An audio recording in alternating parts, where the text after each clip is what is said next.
Well, its journey has ended. Very sorry about that. It was always going to end this way, of course. If it weren't by me, it would have just been by some other, terrible thing. Just, you could not imagine how terrible it would be. Just, I get scared thinking about it. I'm glad it's not me. It reminds me of a time I was speaking to my good friend Orville. We were sitting on a park bench watching the pigeons.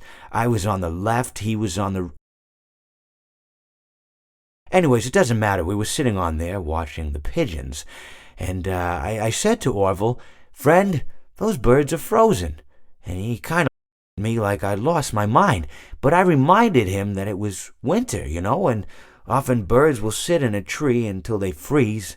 And then they sort of fall to the ground until the sun warms up and they can, move around again. So I said to Orville, "You might as well save those breadcrumbs until the birds thaw, because they can't very well enjoy them in the condition they're in."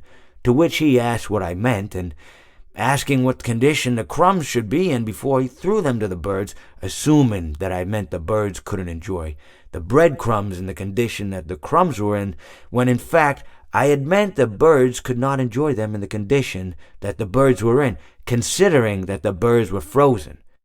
So he took a moment and then threw his last handful onto the ground. I said to him, "Orville, why did you throw the breadcrumbs to the birds when I just told you they're frozen?"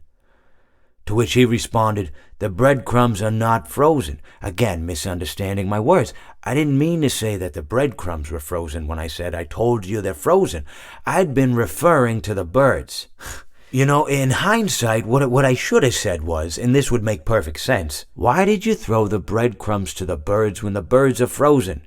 He misunderstood upon my correction, stating that he didn't know what else to do with the breadcrumbs, and that perhaps, when the birds thawed, they'd still be able to eat the crumbs. So I said to Orville, and this is what I said to him, I said, "Orville, the birds may be dead."